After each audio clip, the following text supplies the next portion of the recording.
কানাইনগর রাজ্যে বাস করত রূপালী। রূপালী বিয়ের পর থেকেই অনেক দুঃখে সে দিন কাটাচ্ছে।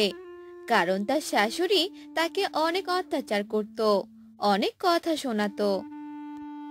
কি ব্যাপার বৌমা?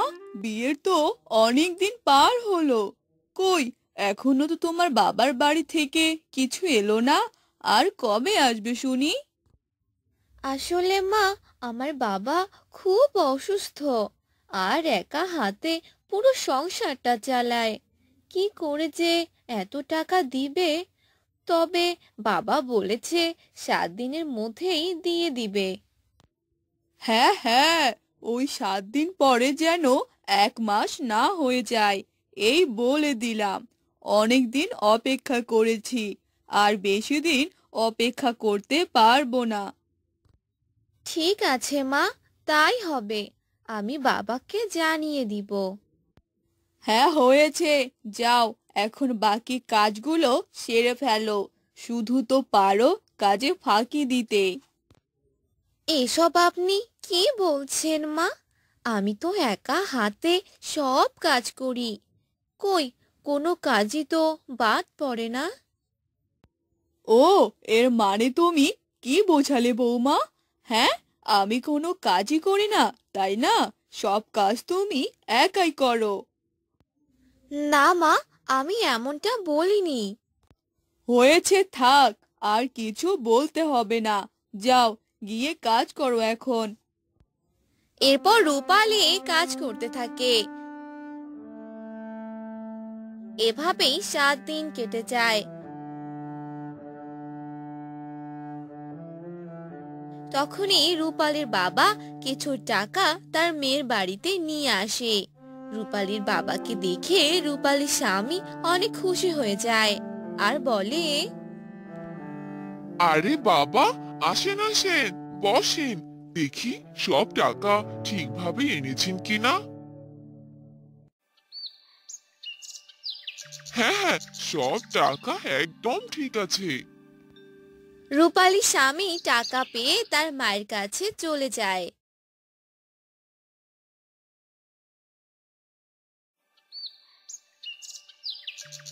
আর রূপালী তার বাবার কাছে আসে আর বলে, বাবা, তুমি কেমন আছো? তোমার শরীর ঠিক আছে তো? হ্যাঁ রে মা, আমি ভালো আছি। তুই ভালো আছিস তো? হ্যাঁ বাবা, ভালো আছি। কিন্তু বাবা, তুমি এত টাকা কোথায় পেলে? তোমার কাছে তো এত টাকা থাকার কথা না। আমার ছোট পুকুরটা বিক্রি করে দিয়েছি মা। এ তুমি কি বলছো বাবা? পুকুরের মাছ বিক্রি করে যে সংসারটা চলতো, এখন কি করবে তাহলে? ও নিয়ে তোকে চিন্তা করতে হবে না বাবা, তুই সুখে থাক। আমি এবার আসি রে মা, ভালো থাকিস। এ কথা বলে রূপালীর বাবা সেখান থেকে চলে গেল। আর রূপালী তার ঘরে চলে গেল। কিছুদিন রূপালী ভালোভাবেই থাকতে লাগলো, যতদিন তার বাবার দেয়া টাকাগুলো ছিল। কিন্তু সেই টাকাগুলো আস্তে আস্তে শেষ হয়ে গেল। আর আবারও রূপালীর উপর অত্যাচার শুরু হলো। বৌমা, বৌমা, কোথায় গেলে শুনি?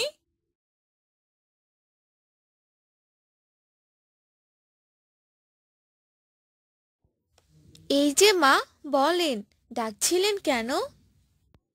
কেন আবার ডাকছি? দেখছো না উঠোনে কত পাতা পড়ে আছে? যাও, তাড়াতাড়ি উঠোনটা ঝাড়ু দিয়ে নাও।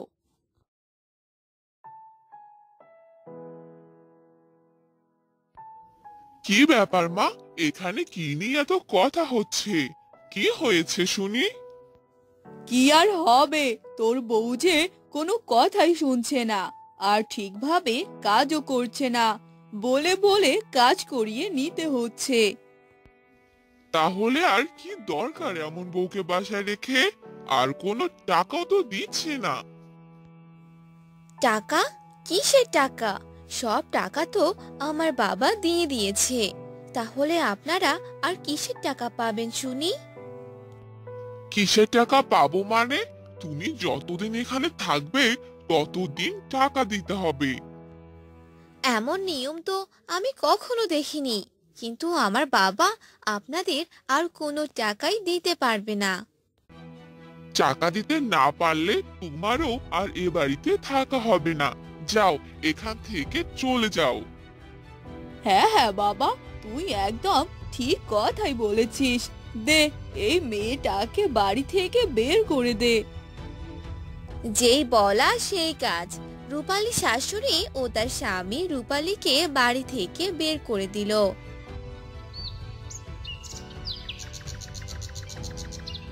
আর রূপালী কাঁদতে কাঁদতে সেখান থেকে চলে গেল। তখনই রাস্তার পাশে একটি ছোট কলা গাছ দেখতে পেল। তখন রূপালী বলে ওঠে, আরে, এই ফাঁকা রাস্তার মাঝে এই কলা গাছটি এলো কিভাবে? যাই, এই গাছটি বাড়িতে নিয়ে যাই।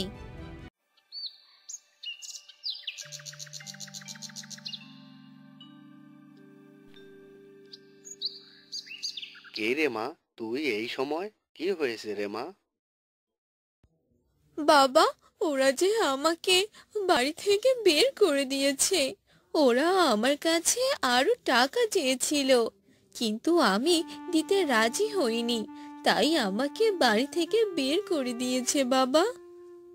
আচ্ছা মা, চিন্তা করিস না, সব ঠিক হয়ে যাবে। এরপর রূপালী সেই কলা গাছটি বাড়ির সামনে রোপণ করে দিল। আর রূপালী সেই গাছটির অনেক যত্ন করতে লাগলো। আর সেই গাছটির সাথে একা একা মনের দুঃখ বলতে লাগলো। এভাবেই সেই গাছটি অনেক বড় হতে থাকে। আর একদিন সেই গাছটিও রূপালীর সাথে কথা বলতে লাগলো। তোমার অনেক দুঃখ, তাই না রূপালী?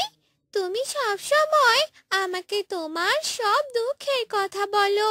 তোমার দুঃখের কথা শুনে আমি যে তোমার সাথে কথা বলতে এলাম। কি, কলা গাছ কথা বলতে পারে? এটা তো আগে জানতাম না। হ্যাঁ, আমি তোমার বন্ধু হতে চাই আর তোমার পাশে থাকতে চাই। আর হ্যাঁ, আমি তোমাকে সাহায্য করতে পারি। সাহায্য? কি সাহায্য করবে তুমি আমাকে? তখনই সে কলা গাছ রূপালীকে অনেকগুলো কলা দিল।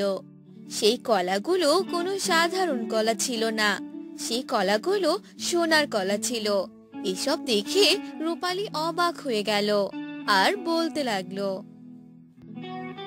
আরে, এখানে তো অনেকগুলো কলা, আর এই কলাগুলো তো সোনার কলা মনে হচ্ছে। হ্যাঁ, এই কলাগুলো বিক্রি করে তুমি তোমার সব দুঃখ মুছে নাও। তোমার শাশুড়ি ও স্বামী যে টাকাগুলো চেয়েছিল সেই টাকাগুলো দিয়ে দাও। তুমি একদম ঠিক কথাই বলেছ। আর তোমাকে অনেক ধন্যবাদ আমাকে সাহায্য করার জন্য। এরপর রূপালী সেই টাকাগুলো নিয়ে তার শ্বশুর বাড়িতে গেল আর তাদেরকে বলতে লাগলো, এই নিন মা, আপনাদের টাকা। আপনারা আমার বাবার কাছে যে টাকাগুলো চেয়েছিলেন তার থেকেও এখানে অনেক বেশি টাকা আছে। আরে, তাই তো, এখানে তো অনেকগুলো টাকা। কিন্তু বৌমা, তুমি এতগুলো টাকা কোথায় পেলে? সেটা জেনে আপনি আর কি করবেন মা? আপনাদের তো টাকার দরকার ছিল, তাই না? টাকাগুলো দিয়ে দিলাম। এখন আমি আসি। কি ব্যাপার বৌমা, তুমি চলে যাবে মানে? তুমি আজ থেকে এখানেই থাকবে। না না মা, এখানে আমি আর থাকবো না। আমি আমার গাছ বন্ধুর সাথেই থাকবো, যে কিনা আমার দুঃখের সময়ে আমার বন্ধু হয়ে পাশে ছিল। এসব বলে রূপালী সেখান থেকে চলে এলো আর সুখে শান্তিতে থাকতে লাগলো।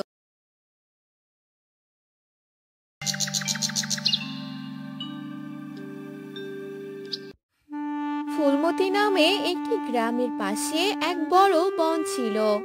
সেখানে একটি আমের গাছ ছিল। সেই গাছে অনেক আম ধরতো, আর আমগুলো খেতেও অনেক সুস্বাদু ছিল। গ্রীষ্মের শুরুতেই সে গাছে অনেক মুকুল আসতো, আর সেগুলো সুবাস চারদিকে ছড়িয়ে পড়তো।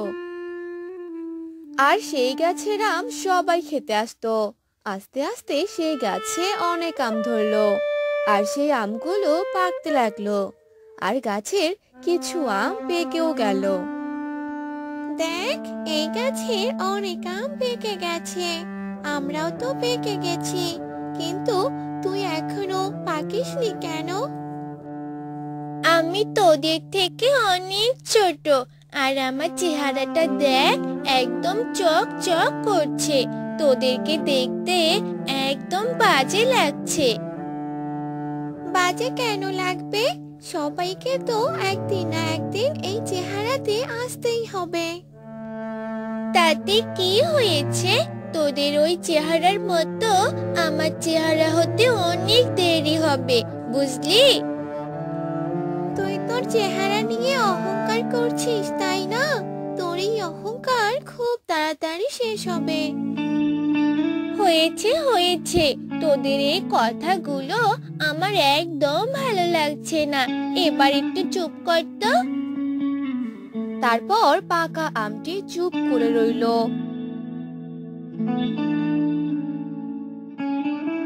আর তখনই সেই পথ দিয়ে এক বৃদ্ধা যাচ্ছিল, আর সেই বৃদ্ধাটি সেই গাছে অনেকগুলো পাকা আম দেখতে পেল। বড্ড খিদে পেয়ে গেছে, এত দূর হেঁটে এলাম। ওই তো একটা আমের গাছ দেখতে পাচ্ছি। যাই যাই, গাছটার কাছে যাই।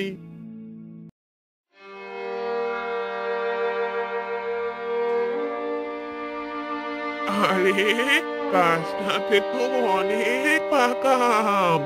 একটা আম বরং পেড়ে খাই। এই বলে সে বৃদ্ধা গাছ থেকে একটি আম পেড়ে নিল, আর সেই আম খেতে লাগলো। আরে বাহ, আমটা কি সুস্বাদু, অনেক মিষ্টি। আমটা খেয়ে প্রাণটা জুড়িয়ে গেল। যাই যাই, আবার হাঁটা শুরু করি, অনেকটা পথ যেতে হবে।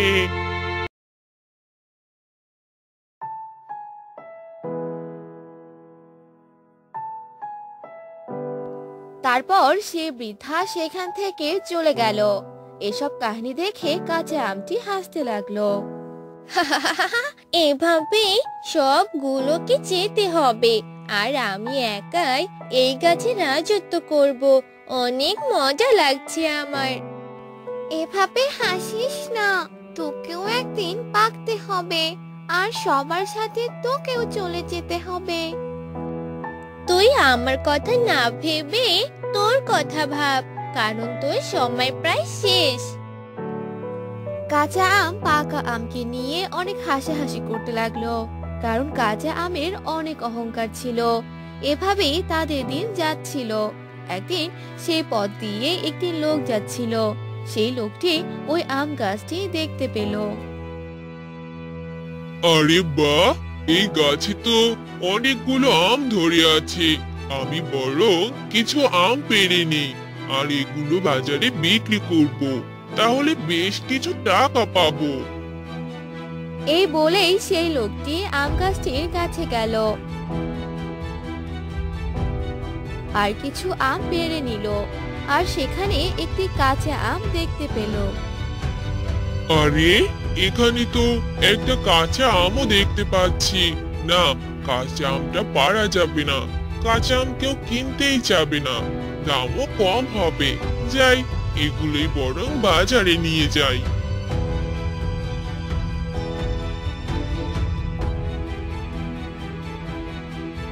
এই বলে সেই লোকটি পাকা আমগুলো বাজারে নিয়ে গেল, আর সেগুলো বিক্রি করতে লাগলো।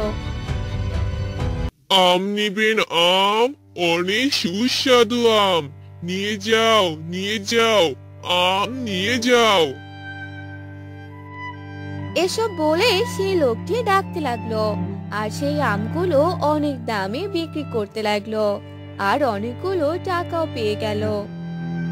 আরে বাহ, এই আমগুলো তো আমি অনেক দামে বিক্রি করলাম, আমার অনেক টাকা হলো।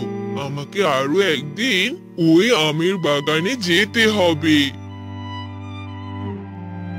অন্যদিকে সেই আম গাছে থাকা কাঁচা আম বলতে লাগলো, আমার চেহারা যেন আগে থেকে আরো উজ্জ্বল হচ্ছে। ইস, কি সুন্দর লাগছে আমাকে। কাঁচা আমের এমন কথা শুনে পাকা আম কাঁচা আমের দিকে তাকায়। তখন কাঁচা আম বলে, কি রে, তোরা আমার দিকে এভাবে তাকিয়ে আছিস কেন? অবশ্য আমার দিকে তাকাবি না তো কার দিকে তাকাবি? আমি তো তোদের থেকে অনেক সুন্দর দেখতে। আমি তোর সুন্দর চেহারার দিকে তাকাইনি, তোর এই অহংকারী মুখটা দেখছি, কারণ এই অহংকার বেশি দিন থাকবে না। ও, বুঝতে পেরেছি, আমার এই সৌন্দর্য তোর সহ্য হচ্ছে না, তাই না? আর আর তাই তো আমাকে দেখে এরকম করছিস, তাই না রে? আমি তোর মতো কোনো অহংকার করছি না, আর তোকে দেখে আমার হিংসেও হয় না, কারণ আমিও এক সময় এমন দেখতে ছিলাম, কিন্তু আজ আমি পেকে গিয়েছি। তোকেও একদিন পেকে যেতে হবে। হ্যাঁ, তো কি হয়েছে? তোদের থেকে বেশি দিন আমি এই গাছে থাকবো। তোরা তো আর কদিনের মধ্যেই এখান থেকে চলে যাবি, আর আমি এখানে অনেক দিন থাকবো, আর আমার এই সুন্দর রূপ সবাই দেখবে। এসব বলে কাঁচা আম আর পাকা আম কথা বলতে থাকে।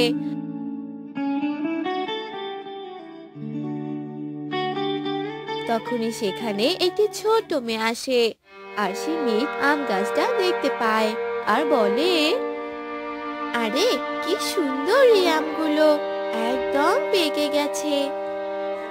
আমি বরং এখান থেকে আম পেড়ে নেই। এই বলে সেই মেয়েটি সেখান থেকে একটি পাকা আম পেড়ে সেখানে খেতে লাগলো, আর এসব দেখে কাঁচা আমটি হাসতে লাগলো। দেখেছিস, ওই মেয়েটিও তোদেরকেই খাচ্ছে, তোদের তো আর বেশি দিন নেই। তোদের এই অবস্থা দেখে আমার অনেক কষ্ট হচ্ছে রে। থাক কাঁচা আম, তোকে আর আমাদেরকে নিয়ে ভাবতে হবে না। এরপর মেয়েটি পুরো আমটি খেলো, আর তারপর সে বলতে লাগলো, আমি তো পাকা আম খেলাম, আর অনেকদিন থেকে কাঁচা আম খাওয়া হয় না, আর এই গাছে একটা কাঁচা আমও দেখতে পাচ্ছি, এই আমটি বরং পেড়ে বাড়িতে নিয়ে যাই। আরে, এই মেয়ে তো দেখছি আমাকে নিয়ে যাওয়ার কথাই বলছে, তাহলে আজকে কি আমার শেষ দিন? এখন কি হবে আমার? দেখলে তো তোমার পরিণতি, বেশি দিন অহংকার করেছিলে, আর দেখো আমার আগে তোমায় চলে যেতে হচ্ছে। বেশি অহংকার করলে এমনই হয়, তুমি আমাদের মতো পেকে যাওয়ারও সুযোগ পেলে না। আমার এক্ষুনি চলে যেতে একদম ইচ্ছে করছে না, আমি আরো কিছুদিন এখানে থাকতে চাই। কিন্তু সেই মেয়েটি ওই কাঁচা আমকে পেড়ে নিল, আর সেখান থেকে চলে গেল। আর সে তার অহংকারের পরিণতি বুঝতে পারলো। আমি এই কাঁচা আমের আচার বানাবো, আর অনেক মজা করে খাবো। এই বলে সেই মেয়েটি ঘরে চলে গেল, আর অন্যদিকে সেই আম গাছের সবগুলো আম শেষ হয়ে গেল। সেই লোকটি এসে সবগুলো আম পেড়ে নিয়ে সেগুলো বিক্রি করে দিল।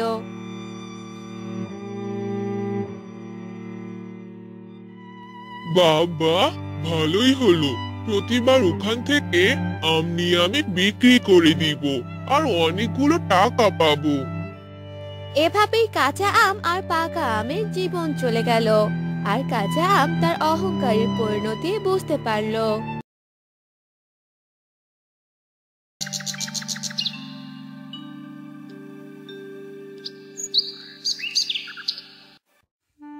কিশোরগঞ্জ গ্রামে এক ছেলে থাকতো, তার নাম কানাই। কানাই তার কাকা কাকির সাথেই থাকতো। কানাইয়ের বাবা মা কেউ নেই, তাই ছোট থেকে সে তার কাকা কাকির কাছে বড় হয়েছে। কানাইয়ের কাকি ছিল হিংসুটে স্বভাবের, সে কানাইকে দিয়ে বাসার কাজ করে নিত। একদিন, কানাই, কানাই, কোথায় রে তুই? কাকিমা, তুমি আমাকে ডাকছো? হ্যাঁ হ্যাঁ, ডাকছি। কোথায় কোথায় থাকিস? হ্যাঁ, তোর খোঁজই পাওয়া যায় না। যা, বাজারের ব্যাগটা নিয়ে বাজারে যা, তাড়াতাড়ি বাজার করে নিয়ে আয়। আচ্ছা কাকিমা, ঠিক আছে, আমি এক্ষুনি যাব আর আসবো।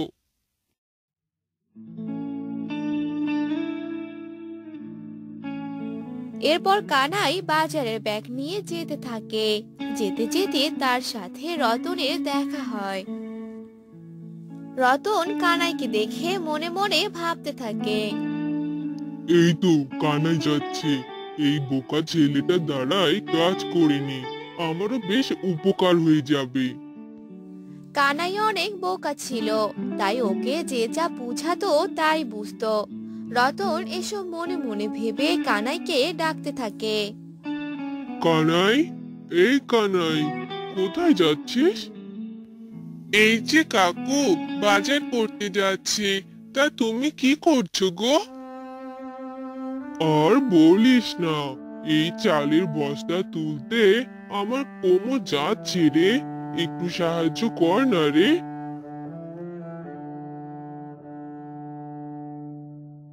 কিন্তু কাকিমা তো তাড়াতাড়ি বাজার নিয়ে যেতে বলেছে।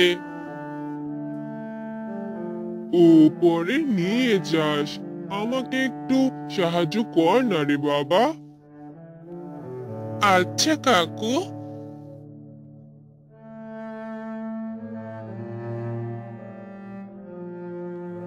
এরপর রতন মনে মনে মিটিমিটি হাসে আর কানাই রতনকে সাহায্য করে। সে চালের বস্তা পিঠে নিয়ে বাড়ি অবধি রেখে আসে।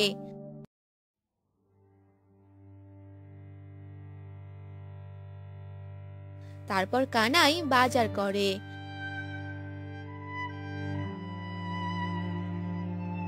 বাসায় ফিরতে অনেক দেরি করে ফেলে। এদিকে কানাইয়ের কাকিমা অনেক রেগে ছিল। কানাই বাড়িতে আসার সাথে তার কাকিমা বলে ওঠে। এই যে নবাব পুত্তুর, এতক্ষণে আপনার আসার সময় হলো? হ্যাঁ রে, তুই বলে যাবি আর আসবি, এই তো যাওয়া আসা হলো। হারামজাদা, বসে বসে খাস তো গায়ে লাগে না, তাই না? আজ তোর খাওয়া দাওয়া সব বন্ধ। কিন্তু কাকিমা। চুপ, যা, দূর হ আমার সামনে থেকে। এরপর কানাই মন খারাপ করে চলে যায়। কানাইয়ের কাকি সত্যি সত্যি রাতে কানাইকে কিছু খেতে দেয় না। কানাই শুয়ে শুয়ে বলতে থাকে। ইস, আমার যে বড্ড খিদে পেয়েছে, খিদে জ্বালা যে আমার ঘুমও আসছে না। কাকিমা এমন কি করে করে? আমার যে খুব খিদে পেয়েছে। কানাইয়ের না খেয়ে থাকতে খুব কষ্ট হচ্ছিল। সে ঘুমানোর চেষ্টা করে, কিন্তু ঘুম আর আসছিল না। তাই কানাই ভাবে, না, আমি যে আর থাকতে পারছি না, মনে হয় সবাই ঘুমিয়ে পড়েছে। যাই, গিয়ে দেখি কোনো খাবার আছে কিনা।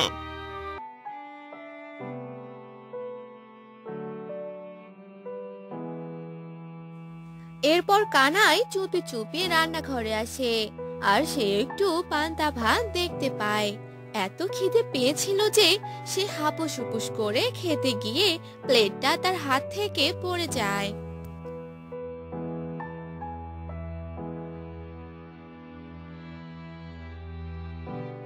আর কানাইয়ের কাকি শব্দ শুনে উঠে আসে।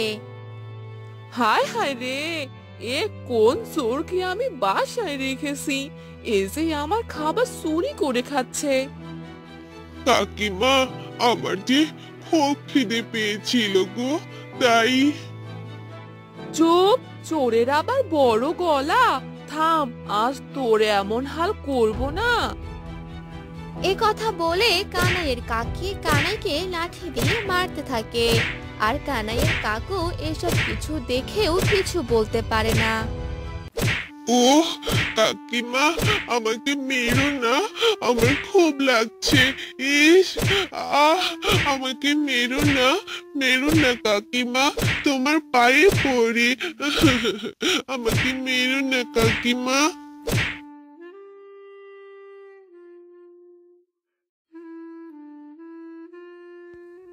কানাইয়ের কাকি কানাইকে মেরে চলে যায় আর কানাই কান্না করতে করতে ঘরে যায়।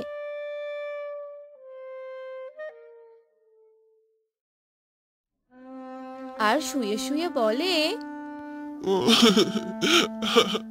আজ বাবা মা নেই বলে আমি দুবেলা দুমুঠো খেতেও পারি না।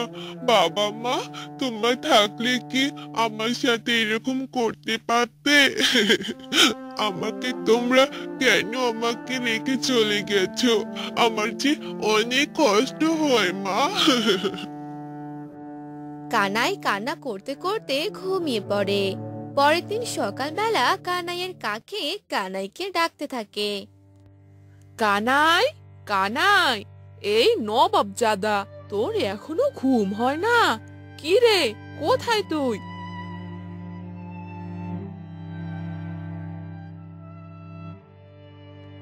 কানাইয়ের শরীরটা তেমন ভালো না। সে আস্তে আস্তে উঠে বাইরে গিয়ে বলে, কাকিমা, আমাকে ডাকছো? হ্যাঁ, তোকে ডাকছি। বলি কি, তোর ঘুম হয় না? যা, কাঠগুলো কেটে দে, রান্না করব। ঘরে যে কোনো খড়ি নেই। কিন্তু কাকিমা, আমার শরীরটা আজ ভীষণ খারাপ, আমি যে কাঠ ফাড়াতে পারবো না। কে? তোর এত বড় সাহস আমার মুখের উপর না করছিস? যা বলছি, আজ কাঠ না কাটলে তোকে ঘাড় ধাক্কা দিয়ে বাড়ি থেকে বের করে দিব। বসে বসে খাওয়া আমার বাড়িতে চলবে না। কানাই কোনো উপায় না পেয়ে মন খারাপ করে কাঠ ফাটাচ্ছিল। তার দুই হাতে বড় বড় ফোসকা পড়ে যায়। ইস, আমি যে আর পারছি না। কাকিমাকে আমার অসুস্থতাও বোঝে না। ইস, আমার হাতে যে ফোসকা পড়ে গেছে, আমি কি করে কাঠ ফাড়াবো?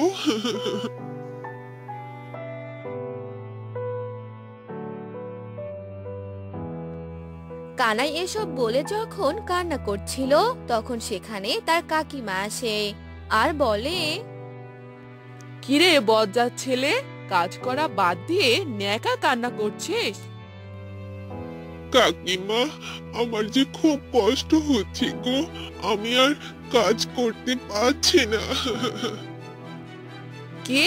কাজ করতে পারছিস না? ঢং করার জায়গা পাস না। কাজ করতে পারবি না, আমার বাড়ি থেকে বের হয়ে যা বলছি। বের হ। কাকিমা, দয়া করে আমাকে বের করে দিবি না? আমি কোথায় যাব? আমার যে যাওয়ার কোনো জায়গা নেই। কাকিমা, তুমি এরকম করো না। যাওয়ার জায়গা নেই? আমি কি করব? হ্যাঁ, তুই এখনই দূর হ আমার বাড়ি থেকে। যা বলছি।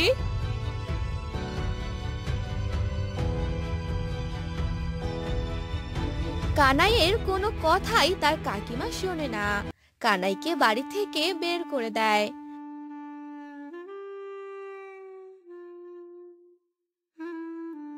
কানাই কান্না করতে করতে এক বড় গাছের নিচে যায়। আমার যে যাওয়ার কোনো জায়গা নেই, আমি কোথায় যাব? আমি কি খেয়ে থাকবো? আমার যে এখানে কেউ নেই। কানাই যখন এসব বলে কান্না করছিল হঠাৎ তার মাথায় এক বুদ্ধি আসে। আচ্ছা, আমার তো যাওয়ার জায়গা নেই, আমাকে তো কেউ এমনি এমনি খাবারও দিবে না। আমার বাবা আর কাকু তো নাপিতের কাজ করতো, আমিও তো পারি। আমি বরং এই গাছের নিচে সবার চুল কেটে দিব, তাহলে যা টাকা পাবো তা দিয়ে আমার দিন চলে যাবে। আমি বরং এক কাজ করি, কারো বাসায় কাজ করে কিছু টাকা জোগাড় করি। এরপর কানাই গ্রামে অন্যের বাসায় কাজ করে। কিছু টাকা জোগাড় করে আর তা দিয়ে কেচি আর যা যা লাগবে কিনে নেয়। এই চুল কেটে নিবে চুল? আমি অনেক ভালো চুল কাটতে পারি। একবার কাটলে আবার পরে কাটতে আসতে চাইবে গো। কে চুল কাটবে? আসুন আসুন, চুল কেটে নিন। কানাই অন্য গ্রামে সেই গাছের নিচে নাপিতের কাজ করত। গ্রামের সবাই তার কাছে চুল কেটে নিত। আস্তে আস্তে তার চুল কাটা জনপ্রিয় হয়ে ওঠে। সবাই তার দোকানে ভিড় জমাতো। কানাই নাপিতের কাজ করে বাড়ি বানায় আর সেখানেই থাকতে শুরু করে। আজ আমি কাজ করে নিচে একটা বাড়ি বানালাম। কারো উপর ভরসা করার চেয়ে নিজে কর্ম করে চলা অনেক ভালো। এখন আমায় আর না খেয়ে থাকতেও হয় না। কানাই তার বুদ্ধিকে কাজে লাগিয়ে নিজে একটা ভালো পর্যায়ে গেছে। তাই আমাদের প্রত্যেকের উচিত নিজের বুদ্ধিকে কাজে লাগিয়ে ভালো কিছু করা। কোনো কাজেই ছোট না। নিজের চিন্তা ভাবনাকে সৎ পথে আনলেই জীবন সুন্দর।